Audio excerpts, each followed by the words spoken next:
Okay, great. I guess that's our sign to start. So thank you everybody for um, joining us for today's event, Tamazgh's Lost Children.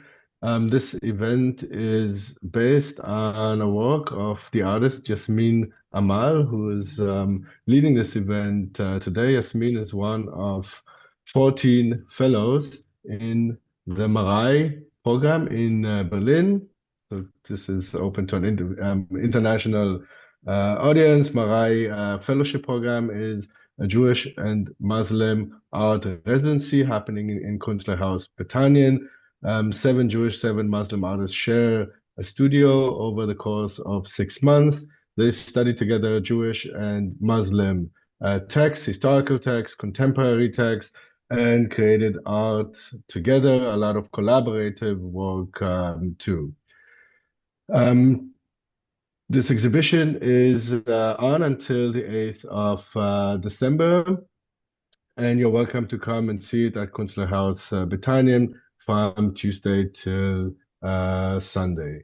And Marai was founded out of Laba Global. This was actually a Jewish arts program, and we understood in the Jewish art program started in New York 15 years ago to kind of discuss religious and cultural questions, contemporary questions, and also think about this conversation and how the geopolitical conversations meet local conversations.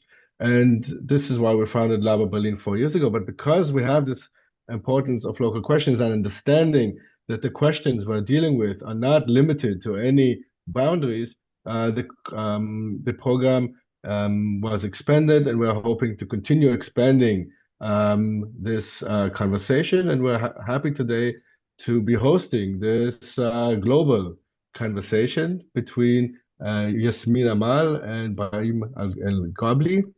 Yasmine is a self-taught visual artist born to Moroccan parents in Germany. She understands art as a tool aimed at fostering deep transformation and creating room for collective learning and dialogue.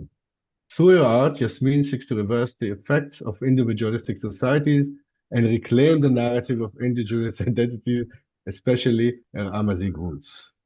Professor Brahim El Guabli is an indigenous, Black, and Amazigh scholar from Morocco. He is Associate Professor of Arabic Studies and Comparative Literature at Williams College and currently Associate Professor of Comparative Thought and Literature at Johns Hopkins University. El Ghabli is the author of Moroccan Other Archives, History and Citizenship After State Violence. His second book, Desert Imaginations, Saharanism and its Discontexts, is forthcoming, and he is currently completing a third book, tentatively entitled Literature and Indigeneity, Amazigh Activist Construction of a Literary Field. This is a part of a larger project he is working on to revitalize Amazigh studies and place Amazigh indigeneity at the core of academic debates and in the study of Tamazgha. And this is also what Yasmine has been seeking to do through her artwork. So we're really excited to have this conversation of arts and academics meeting here today. So thank you for joining us. The stage is yours. Thank you so much, Jekyll. Also, welcome from my side. Lovely to have you all here with us today. Also, warm welcome to Brahim. Such an honor to have you also with us here today. Your work has been deeply inspiring me, and I think also many others, to reclaim our identities and also has been also offering new perspectives on our often alienated culture. I mean, we're still in a decolonization struggles, movements, or processes, and I think it's very, very important to internalize these dynamics, starting with the identity and how we claim agency. These were also the motives behind my work for Maraya, as Declan has said. During the residency,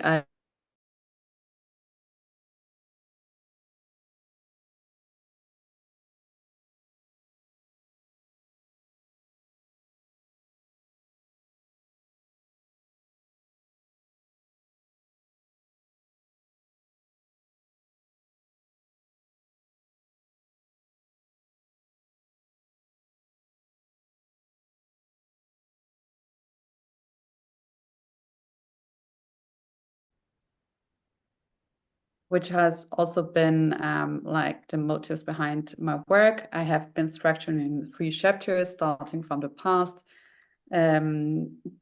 meaning pre-colonization era in Morocco, and then the second chapter during colonization, and also a little bit of present process of decolonization itself, and the third chapter as a vision.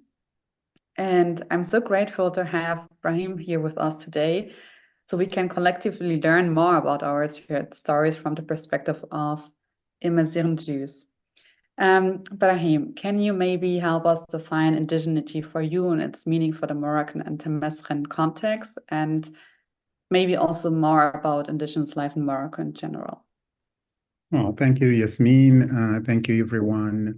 I'm very happy to be in conversation with you. Thanks for the invitation.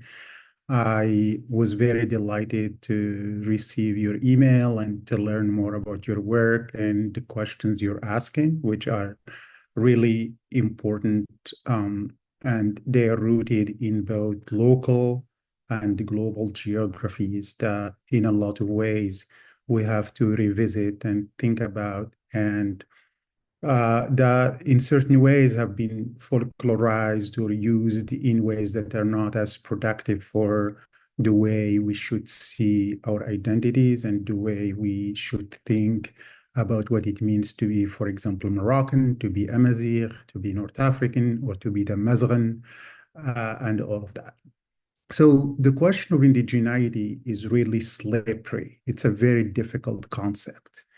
And one of the first things, like when you say the word indigeneity, it's one of those words that gets everybody's hair standing and elicits resistance and probably shuts down conversation, because people usually think, well, if you are indigenous, who am I? Where does indigeneity start from? Where does it end?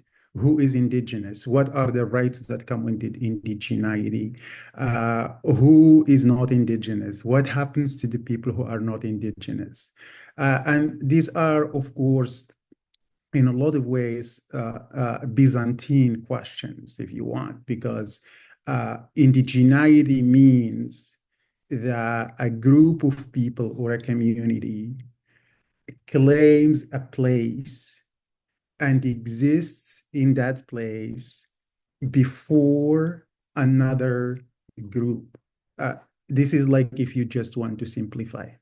However, indigeneity is a connection to land, a connection to geography, a connection to culture, a connection to language, and a connection to history. In the North African context, if you look, for example, in the US American context, when the Spanish came, they conquered the land, they exterminated the Native Americans, and they built something entirely different from what this place used to be. In Tamazgha or North Africa, it's entirely different. The Romans were there, but Imazighen survived. The Phoenicians were there, but Imazighen survived. The Arabs came and they brought Islam, but Imazighen survived. The French came, but Imazighen survived. The Spanish came, the Portuguese came. So you have a succession of colonizations, conquests, invasions that enriched the culture, brought in totally different like genes and genetics, created opportunities for mixing, for different languages to exist in North Africa. But there is one fundamental thing that remained. That is the existence of Amazigh people as the people who were in that land before all these invasions. So one of the questions that comes up, for example, is, so if are we really sure that Imazighen were the people who were in North Africa before the Romans, before the Phoenicians? I think this is, again, another question that complicates the question of indigeneity in North Africa, but it does not resolve it, because for now, what we know for a fact, what we really know for a fact, is that the existence of Homo sapiens, the first Homo sapiens known now scientifically in the world, was found in an Amazigh area in Morocco, the mountain of Irod, near Essaouira. And it's about 250,000 to 300 years old. 300,000 years old. So until proof of the opposite, all the old theories that people had about Imazighen, who came first to North Africa, whether people came from Yemen, whether people came from like Europe, that's now almost settled, because scientifically you can say that the oldest human being that we know exists today is actually found in Morocco.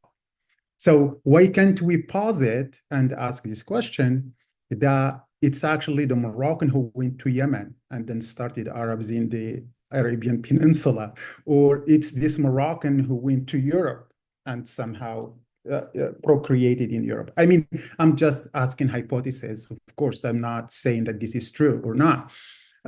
So this question of indigeneity is really complicated, but in North Africa, what it means is that the foundation for culture and for human existence in that place is Amazigh, and that Amazigh people were the foundation. But Amazigh people did not live in isolation and cannot live in isolation, because there is wars, there is conquest, there is colonization that further complicated this notion of indigeneity.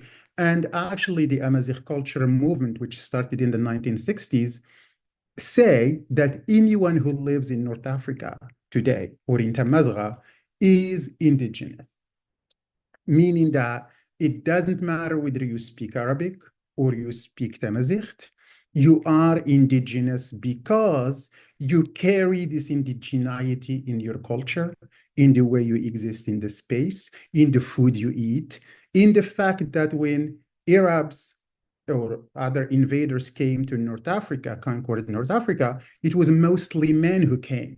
So this man had to marry or take concubines or live with women from this region. And that created an entire,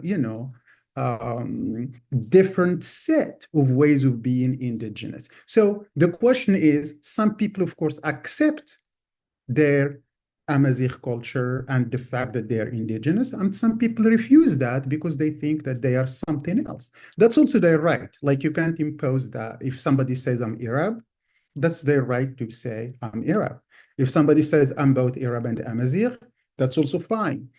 Because at the end, the notion of indigeneity here works really for as not as an exclusive force, but rather as an inclusive strategy to create a democratic, inclusive, diverse, and all-accepting society.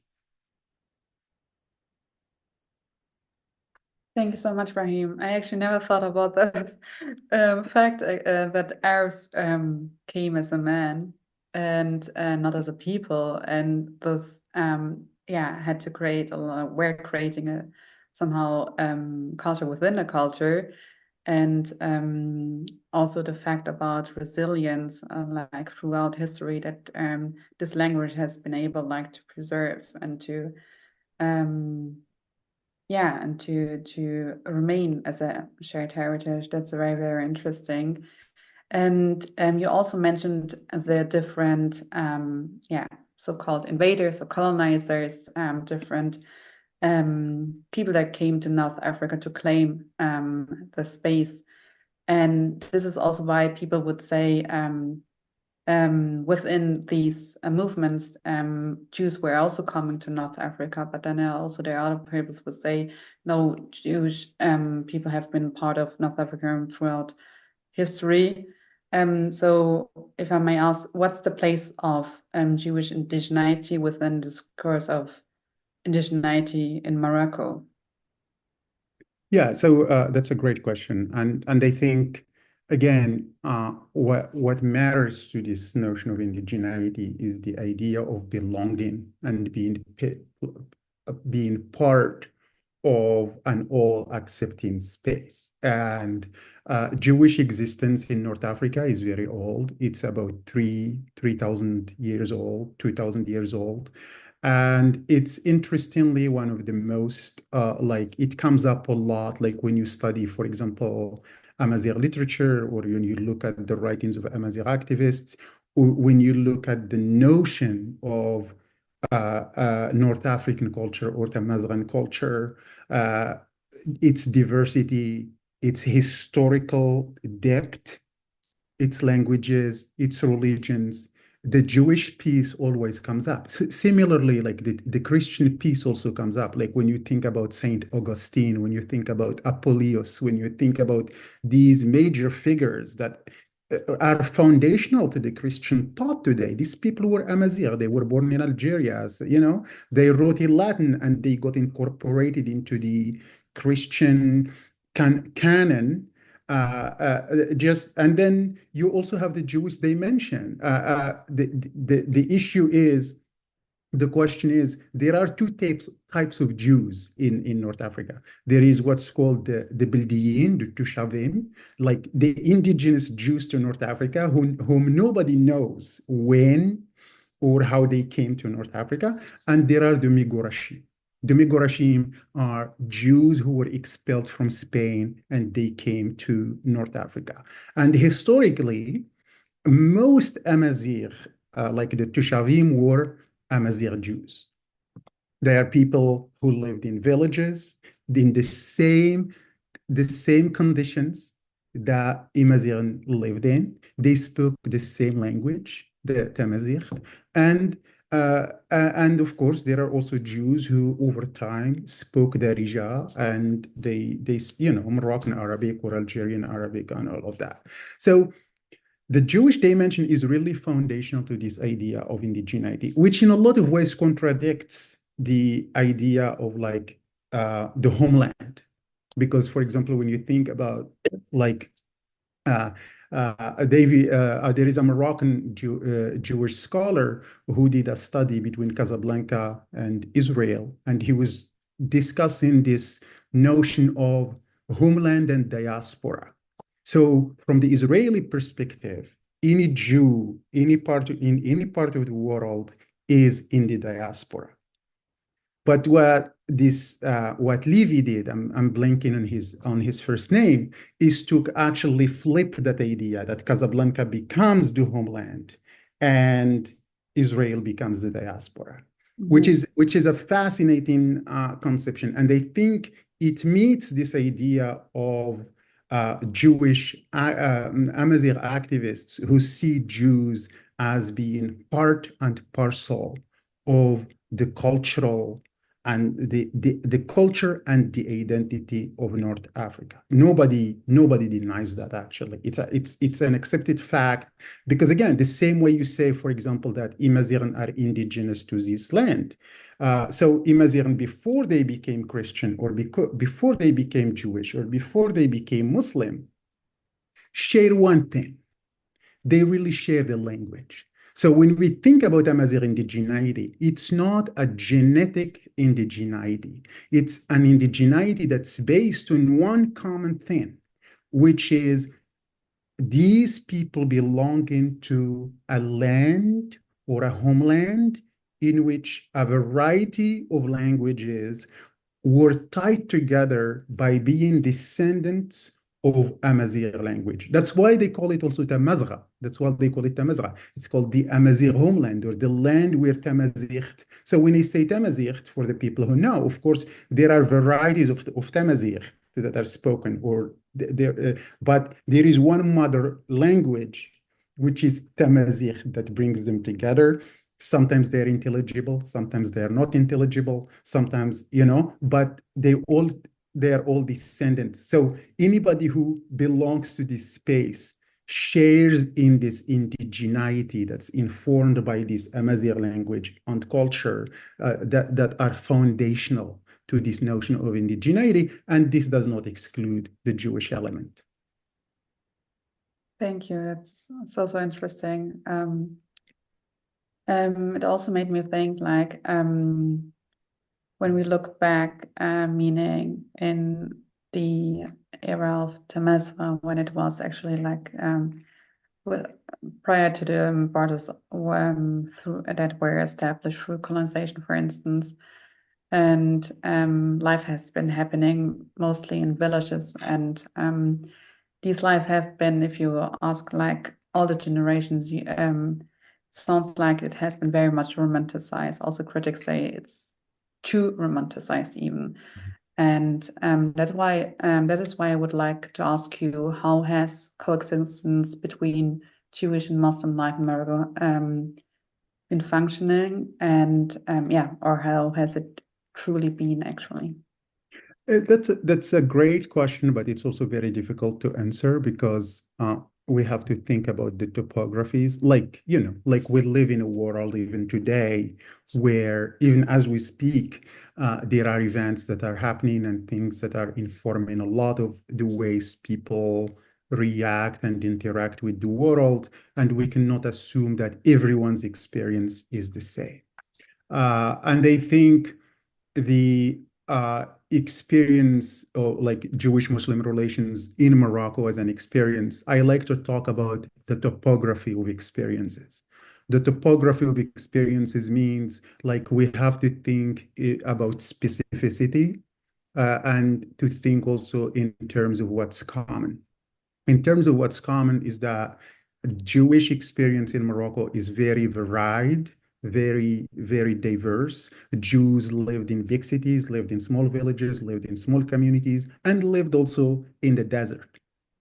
And based on each locality, each place, if you do the research, you find that the situation of Jews in Morocco has been generally absolutely great compared to what happened in Europe or compared to other places.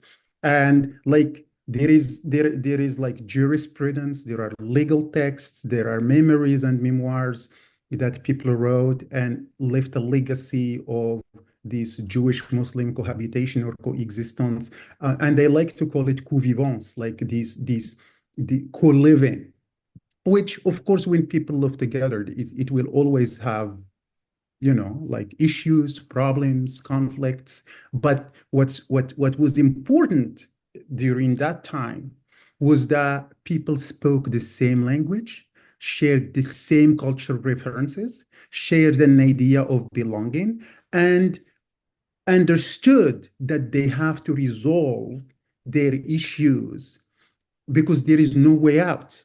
So, and the idea of elders, both Jewish elders and Muslim elders, the idea of a justice system that was very attuned to the differences, all of these things played a major role in creating a situation of stability. Of course, stability does not mean that there were not moments of like conflict in some places, not everywhere. But generally, scholars who study Jewish-Muslim relations in Morocco agree that it's only the advent of colonization that changed this relationship entirely. So in 1860 or 1863, l'Alliance Israélite Universelle opens a school in Tétouan as part of the European Jewry's effort to emancipate the Jews in North Africa and the Middle East. One of the most important things that the Jewish element started losing at that moment was the element of language.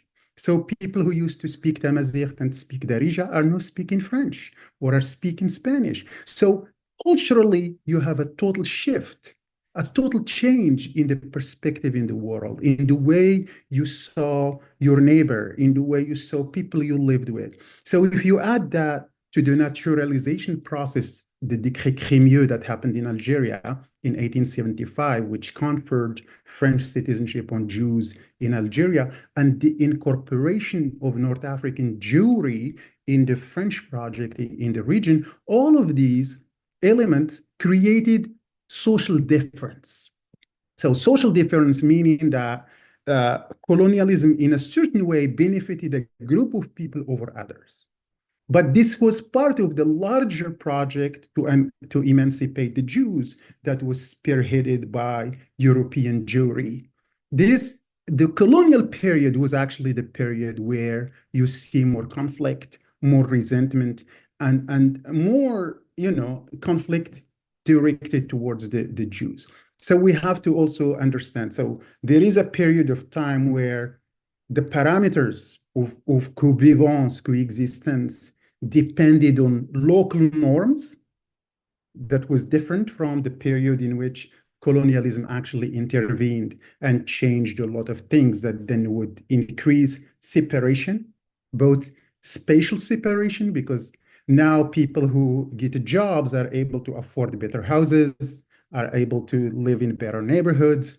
And then that spatial separation also creates a rift in the social connections that people used to have. And then also the cultural transformation.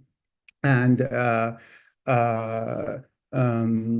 Denizri, there is a Moroccan Jew, his name is Carlos Denizri. He was also he studied at the Spanish schools. I think he studied in Spain.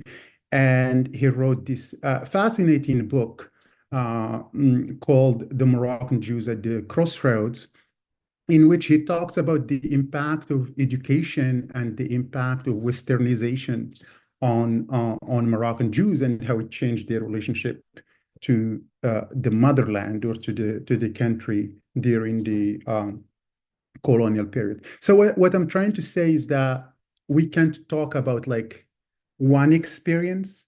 We can't say that everybody experienced the same time. We can say that we have to distinguish between the pre-colonial and the post-colonial periods, and to also think in terms of local topographies and the type of relationships that people had with each other, the friendships, the business partnerships, the sometimes marriage, sometimes children, sometimes, so it's a very varied topography that colonization has changed, of course, and transformed in very interesting ways.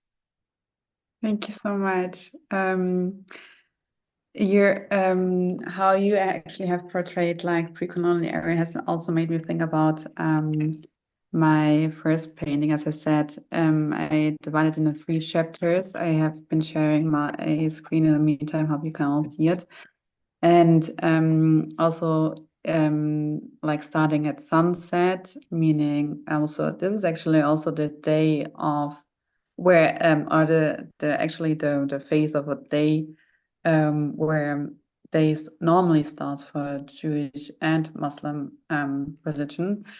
And in the middle of the first and second chapter, we have Quran box. And because you've been talking also about jewelers and also the role of jewelers, this is actually maybe I hope you can all see it. Maybe this is how it would be better. Nice. Yeah. This is a Quran box made by Jewish Imazighen for Muslim, which is very symbolic for how one culture creates something to save something holy for the other.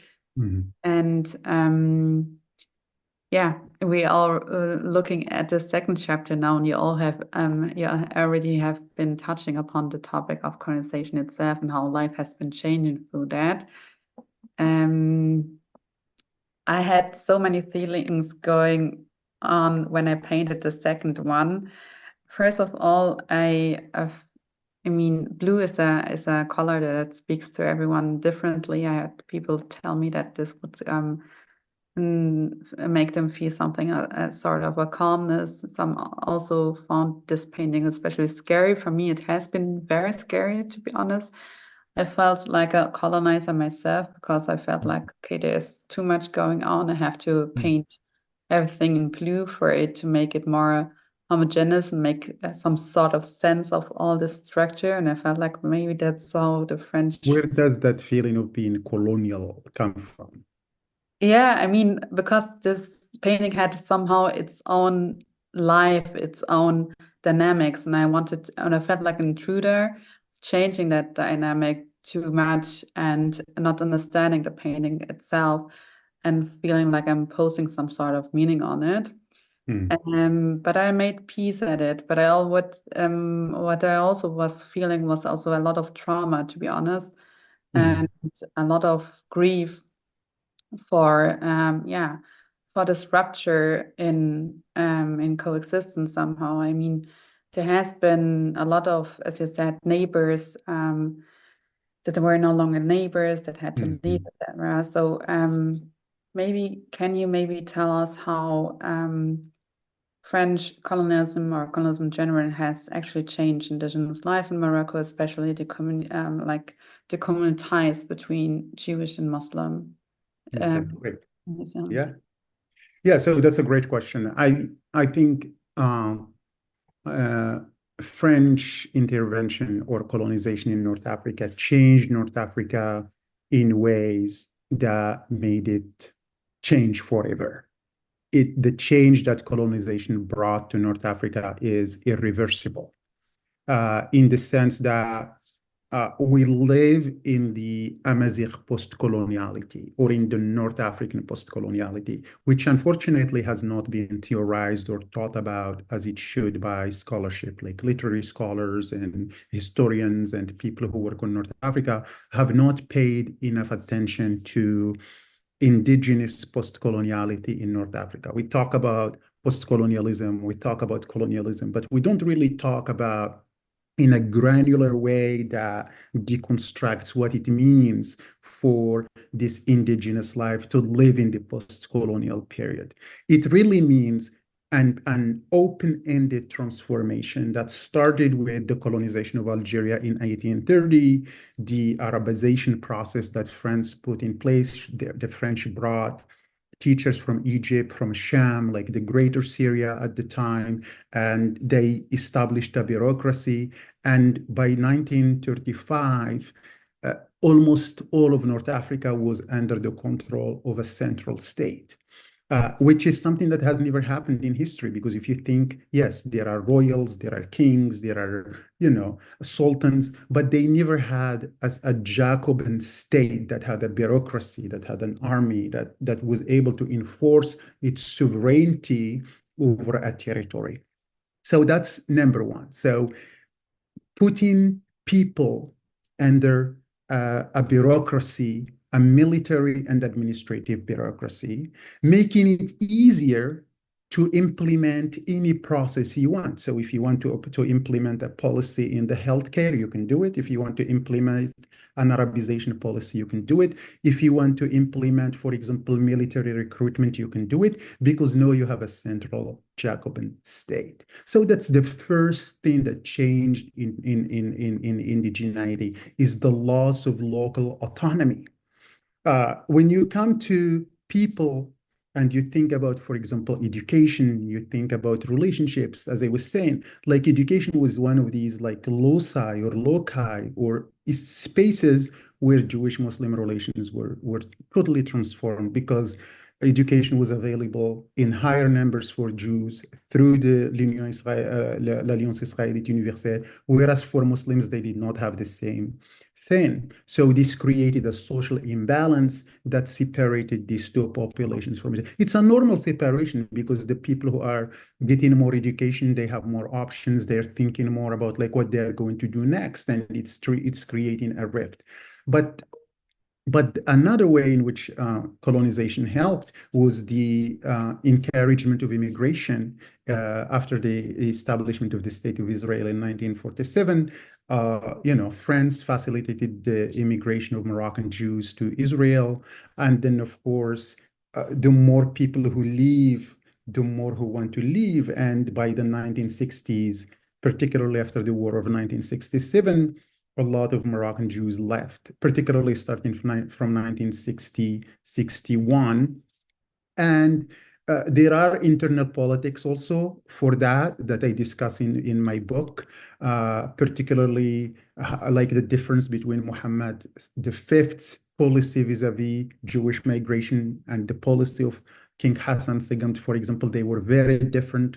While Hassan II was very kind of like enthusiastic to encourage Jewish immigration for very internal political reasons. Muhammad V was very reluctant because he was thinking, these are Moroccan Jews, we should keep them, they should stay in the country. So there are a lot of things that happened that kind of like were the result of this post-colonial period. And immigration also was not always political. Like if you read, for example, what some scholars wrote about, like why some families left, they left because they had daughters and they were like, well, if I stay here, my daughters are going to marry Muslims, for example. This is really like said in the sources. People, there are a variety of factors that pushed people to leave. But once immigration started, it was never going to stop. It has global, but what you should be thinking about is like how the local is influenced by the global. Like microhistory. When you do the microhistory, you can see, for example, when somebody's eating bread in the city of Casablanca in Morocco, you have to think about like where that bread comes from in Ukraine, or how does the ship transit through the Atlantic, whether there is an issue that stops it, and then how the route is longer and makes that loaf of bread very expensive. It's the same thing with migration. You have to think not only about what happened internally, but what global dynamics were happening at that moment that were pushing a lot of people to leave. And in my work, what I really look at, because for me, this topic of like Moroccan Jews is a Moroccan topic. It's like for me, I'm looking at a Moroccan topic. I'm not looking at a Middle Eastern topic. I'm looking at something that's deeply Moroccan. And this relates to your question about indigeneity. I'm studying Morocco. I look at Morocco. I look at Moroccan dynamics. I look at how Moroccan historiography thinks and works and asks questions and writes about sensitive issues. And I like to Moroccanize these questions. I don't want to Middle Easternize them or to make them questions that, despite the fact, again, that they do have implications in other places that other scholars have taken on and deconstructed with, with much better tools and knowledge and stuff. It's so interesting. You already have been touching the topic of women. I would really love to highlight maybe also the role of women. You mentioned it in the era when the Arabization began, or when Arab men came from the Middle East towards Morocco. And you mentioned how women have been also somehow the pillar and also were somehow responsible, maybe without realizing it, for preserving culture and also giving it or maintaining it within the family or within the society. So also especially in Amazigh cultures, we see that women are treated more like the guardians of family and tradition culture. Can you maybe tell us more about the role of a woman in preserving indigenous culture? Maybe also touch on. Absolutely, yeah. I mean, women are fundamental for the preservation, for the renewal, not just the preservation, but also for the renewal of Amazigh culture. We usually, like a lot of scholars, focus a lot on how Amazigh women were the ones who preserved the songs, were the ones who raised the children at home, were the ones, like who you literally receive your foundational identity from your mother, because most often the father is out working or traveling.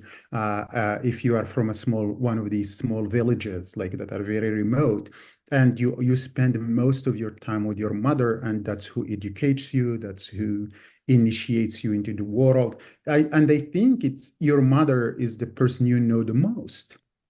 And it's absolutely normal. But at the same time, it's also women who renew and who create new things. Like I would just think about embroidery, for example, about carpets, about songs, about areas with which we do not associate innovation and change. But can you imagine an Amazigh woman who weaves carpets and then she sees a design on the television, or she sees a magazine and she sees that design and she incorporates it into her carpet? That's innovation, because she's creating a sort of fusion between what's already there, what she already knows, what she inherited, and she's fusing it and integrating it with something new. Something same thing with songs. Like Amazigh women, like at weddings and ceremonies, would have, for example, songs that they have sang their entire lives, like as children or as grown-up women. But then there would be like a catchy melody that comes out and becomes fashionable, and they would readapt the words of this song or add new words or create a new song to use that catchy melody, for example, to create a new composition. Because a lot of Amazigh culture, until recently, until the last 30 years, was oral. So orality had that possibility to create and innovate and develop new things. And women were really played a major role in that. Also, we forget that a lot of Amazigh women were poets, poetesses, and they were included in what's called essays. So poetic josts in Amazigh dance, you have men and women together singing, but there is a moment where the singing becomes a poetic dialogue between two poets who have to prove that they're really smart and witty and very quick to respond to whatever the other poet is saying. And you have to be very, very quick to respond and to compose poetry immediately. And a lot of the successful women in this field the successful poets were women, and like people sing their songs, they remember them. But all of this is just in the traditional like society, but in the current status now, there are a ton of Amazigh novelists, a ton of Amazigh writers, a ton of Amazigh women who are academics, who are doing really stuff that's helping preserve, create a critical Amazigh studies, who are writing poetry, who are engaging with different schools of thought, and they're all doing it from a very conscious Amazigh position. The last thing I want to say is, in my book, I talk about underground solidarities between Jewish and Muslim women. When I study novels, I saw that there is a lot of the connections between women, between Jews and Muslims, take place in conversations between women. So I call that underground solidarities, and I discuss, for example, how women played the role of bridges, like the cuisine, children's adoption. I don't know how many of you know, but in Islam, for example, when you share milk with someone, they become your brother, brothers by milk, and you have a ton of Jews and Muslims who are brothers through this practice. Growing up as a child, I remember there were two people in my village. One was named Mir, and the other one was named Abdurrahman. And honestly, I never understood. Everybody was saying Abdurrahman and Mir are brothers. I don't know, for my little mind as a child, I was like, wow, how is this possible? Like one is Jewish and one is Muslim. But this is the type of world that was kind of like lost with the departure of the Jews and the immigration and all the things that we see happening now. Thank you so much, Brahim, for this. It is very important to hear this side of story, because the role of woman is often overlooked, even though it has also a strong meaning in indigenous culture. I mean, indigenous people believe that we are all created from the soil, which is also a belief that is shared by Muslim and Jewish likewise. And the word Adam is created from or is linked to the Hebrew Adamah, which is ground or soil. And in the Quran, it's also, we are reminded that we are created from the earth, and into it we shall also return. And meaning, if we look at that, it is somehow, I mean, many of us also share the belief that not only that we come from the soil, but also we share it as the same mother. And if I look like at the stories of Jewish people, and also like, thinking about like what it actually means for me to be indigenous. For me, it's I mean, I grew up in Germany. I've never I spent some summers in Morocco, and I tried to be there as much as possible. Also because whenever I step foot on the ground on the soil, I feel like I'm really connected to the soil, to the land, and I feel like I'm back to my mother, my first mother. And it is, I mean, being indigenous is really a lot about being secured and loved, similar to the feeling of being in a mother womb. So I can only imagine how it has been for Jewish indigenous people, Imazighen in Morocco, when they had to leave their first mother, their soil, the land that they are connected to. It was not as like people might think. It was not an easy experience. It was not an easy experience. And for a lot, did you have a question? Sorry. Yeah, sorry. It is, I mean, yeah. What were like the political circumstances around why would they leave, and what were the political circumstances, and yeah, It's a very, I mean, as you can imagine, of course, there is the formation of a new state there has been that messianic dream that one day a state would be created. That's like one of the reasons. I think the second reason was really just economic depression. Particularly like in the post-colonial period, a lot of people lost their livelihood. The nature of the state that would be created after independence, like was it going to be like an Arab nationalist state? Was it going to be a democratic state? Was it going to be a multicultural state, a multilingual state? Is it a state that's going to accept French as a language among the languages of citizenship? These are questions that Carlos Denisri really took on in the book that I mentioned, Les Juifs de Tanger et le Maroc. And these are really interesting questions. But overall, I think the attraction of the foundation of the State of Israel was very important. The subsequent wars between Arab states and the State of Israel were also important. They played a role, and the internal dynamics within each Arab country, the disagreements between political parties, the questions of power and democratization have been lost in this whole thing, because we really don't talk about the internal dynamics within each country. In Morocco itself, the experience was not easy. Like, the Jews, a lot of them did not want to leave. They just did not want to leave. Like, that's their ancestral land. That's where their tombs are. That's where their saints are. That's where their businesses, their families, generations and generations. And you just wake up and leave. I mean, so there have been really, like, it's a very difficult question to adjudicate. And for Imazighen, they could not believe that happened, that at some period, like if somebody wanted to say, hey, what are you doing? They would say, I hope like what happened to the Jews doesn't happen to you. Like, because for them, it was so unbelievable to see that people who have been there for hundreds of years, who had like great livelihoods, I mean, relatively speaking, compared to their situation, would just leave.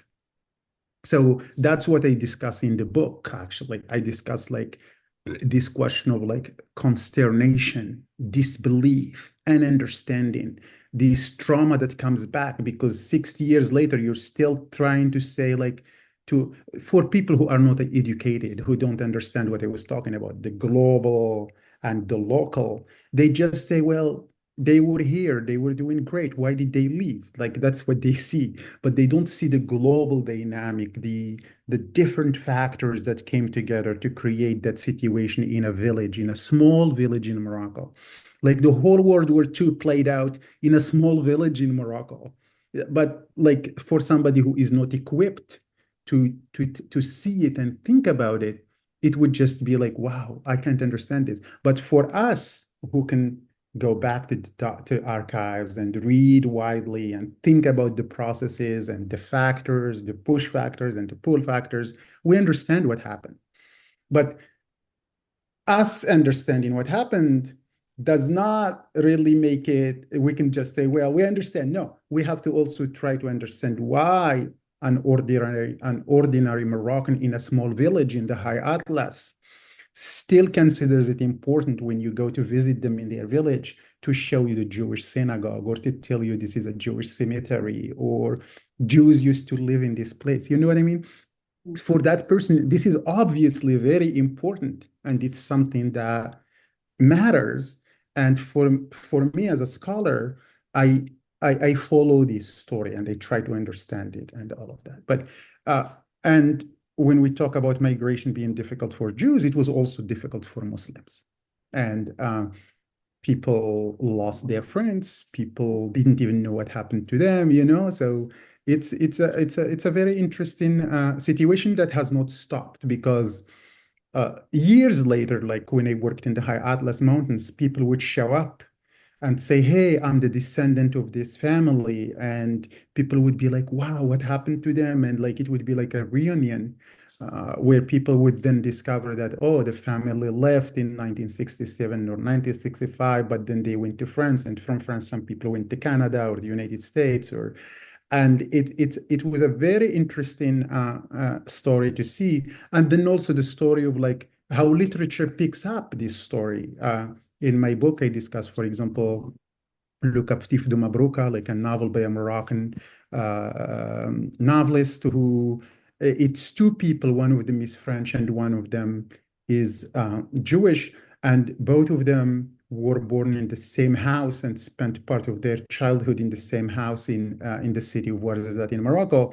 The French returned to France. The Jewish family went to Israel and then to Canada, to the United States. And in the 2000s, the two people came back to reclaim the house. Each one of them wants to find their childhood home. And the novel tells this story of homecoming and finding the roots, but also the challenges of being back home. The house now is owned by a Muslim man who turned it into a hotel. It's a very interesting story, and there is another novel that I really think should be translated into English. It's called An Elmensi, I Am the Forgotten, where you really see the process of immigration happening and how it happened, and the role of synagogues in encouraging immigration, but at the same time, the disagreements also within the community between those who, the ones who, the older generation who want to stay and the younger educated generation who wanted to leave. So it's a very, very interesting history. And I think, Nasser is asking what's the novel. The novel is An Elmensi, and the other one is An Elmensi, and then Le Captif de Mabrouka. And there is another one, Sintra by Hassan Ourid. These are all really interesting novels. Yes, it's on the Reveal. Thank you, Anna. And Zaguri, right? North Africa, African speak.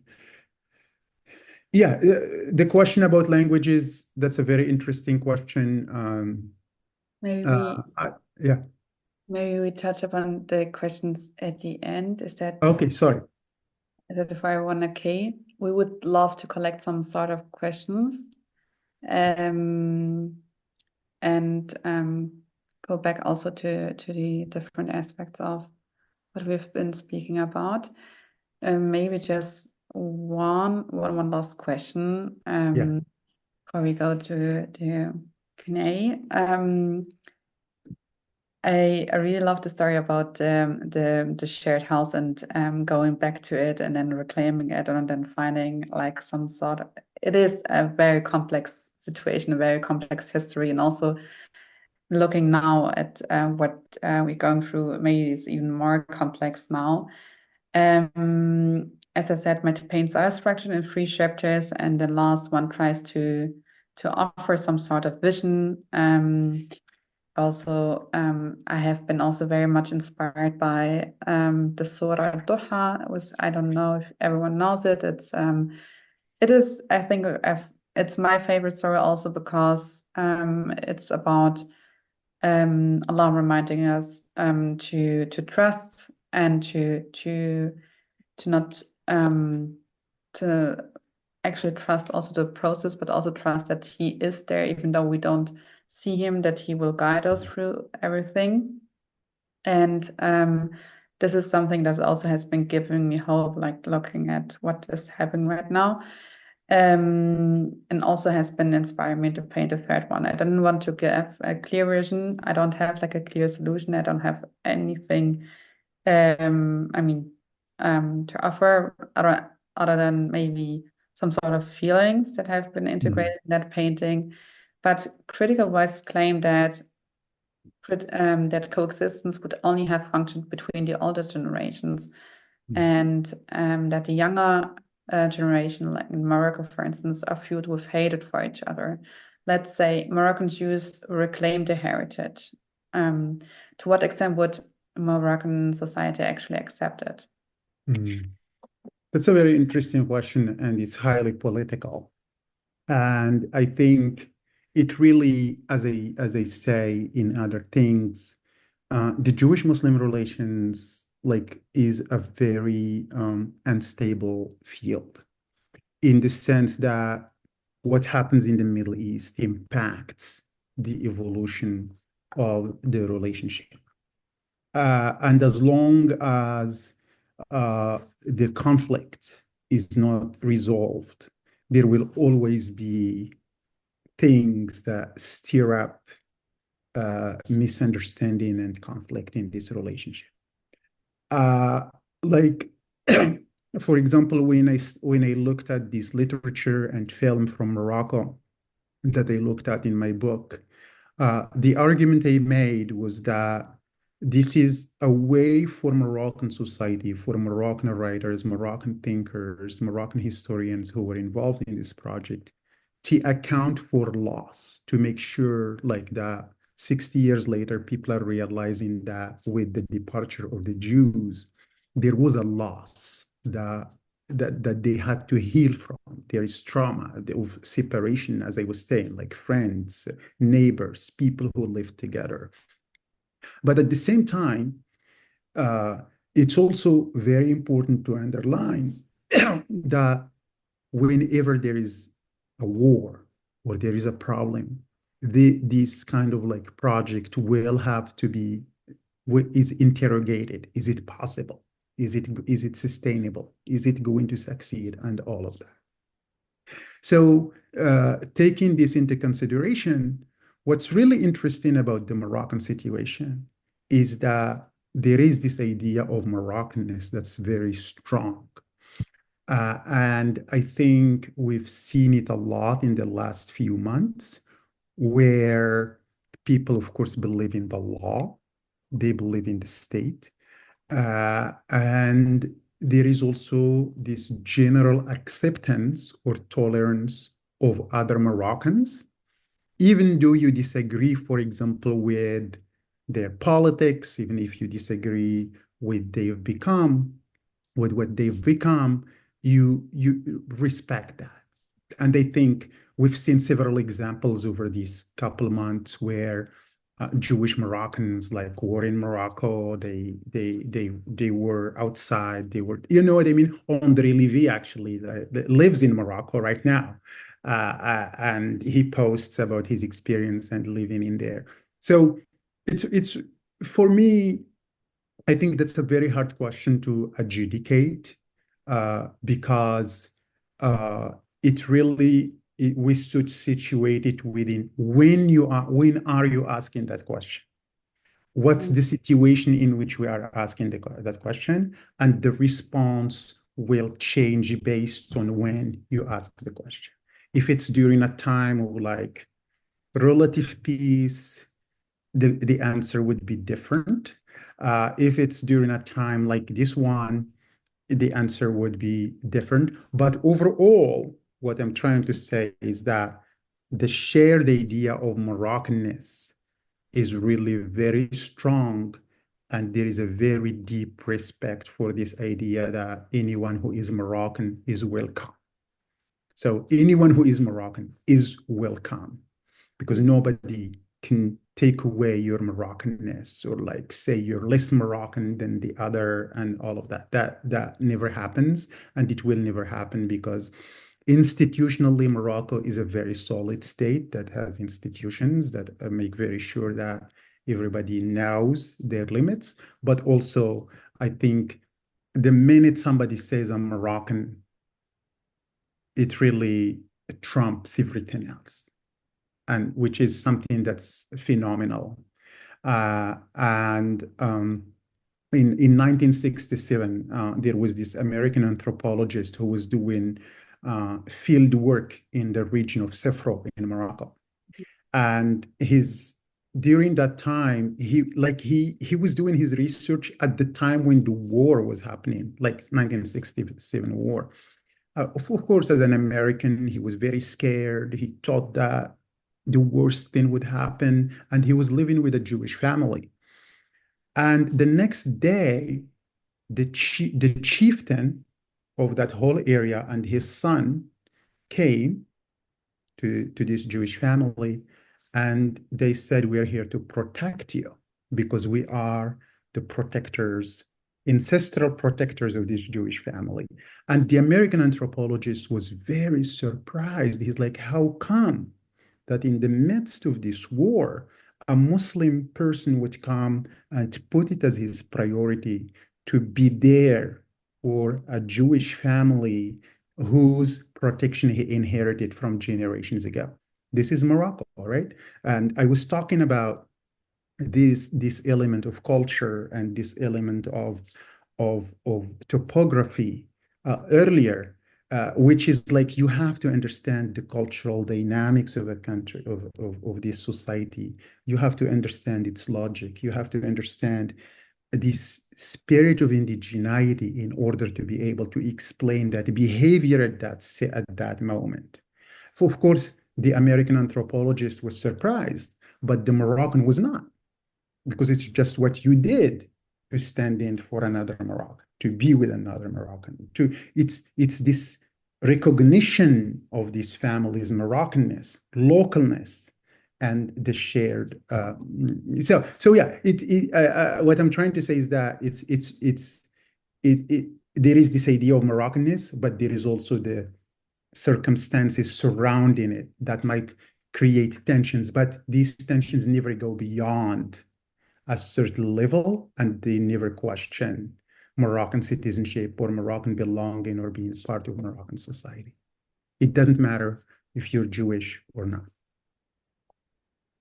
Thank you so much, Brahim. I had so many thoughts popping up, but also questions were piling up in the chat. So I want to give the floor to the audience or participants for them to ask you questions directly. Feel free to turn on your video or your camera or just share your question in the chat.